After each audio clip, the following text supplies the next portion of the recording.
సిద్దిపేట జిల్లా హుస్నాబాద్లో జనసమితి పార్టీ అధ్యక్షుడు కోదండరాం అధికార బీఆర్ఎస్ పార్టీపై విమర్శలు గుప్పించారు. ఈ 10 ఏళ్లలో ప్రభుత్వం 1,00,00,000 కోట్ల ఇరిగేషన్పై ఖర్చు పెట్టినా ఏమాత్రం మార్పు లేదన్నారు. కాళేశ్వరం ప్రాజెక్టు కాంట్రాక్టర్లు ప్రాజెక్ట్ అని, కాంట్రాక్టర్ల జేబులు నింపే ప్రాజెక్ట్ అయిందని 25,000 కోట్లు గల్లంతయ్యాయన్నారు. ఈ ప్రాజెక్టుతో మేడిగడ్డ, అన్నారం, సుందిళ్లు పనికి రాకుండా పోయాయన్నారు. కేసీఆర్ మళ్లీ గెలిస్తే లాభం లేదని విమర్శించారు. 2.5 సంవత్సరాల్లో ప్రభుత్వము సుమారుగా 1,00,000 కోట్లు ఇరిగేషన్ మీద ఖర్చు చేసింది. కానీ దురదృష్టం ఏంటంటే ఎక్కడేసిన గొంగలి అక్కడనే ఉంది. కాలువ వెడల్పుగా లోతుగా తవ్వితే గవే నీళ్ళు వస్తుండే. ఈ 2 వాస్తవాలను దాచిపెట్టి ప్రజలను మభ్యపెట్టి కాళేశ్వరం కాడ ప్రాజెక్టు మొదలుపెట్టిండ్రు.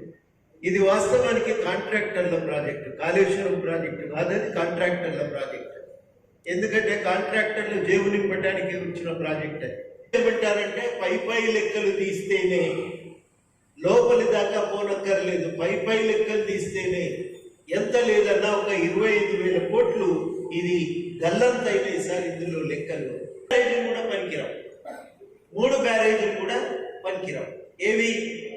మేడిగడ్డ, దాని కింద అన్నారం, దాని కింద సుందిళ్ళ. పక్కన ఉన్న ఊరోళ్ళు ఏంటంటే వానాకాలం వస్తే మా ఊళ్ళు ముంచుతున్నాయి, బ్యారేజీలు పోతేపోయినాయి అని సంతోషపడుతున్నారు. కానీ అక్కడ గౌరల్లి ప్రాజెక్టు కట్టినప్పుడు ఊరోళ్ళందరి దగ్గర తక్కువ ధరకే భూములు గుంజుకున్నారు. వాళ్ళు అందరికీ తెలుసు, రాత్రి పూట మీద పడి కొట్టి గ్రామాన్ని ఖాళీ చేయించి బుల్డోజర్లతో మొత్తంగా వాటిని కూల్చి ఆ ఊరిని ఖాళీ చేయించిన సంగతి. ఎందుకు ఖాళీ చేయించినట్టు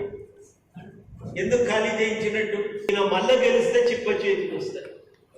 తెలంగాణను మనం సరి చేసుకోవాల్సిన అవసరం ఉంది.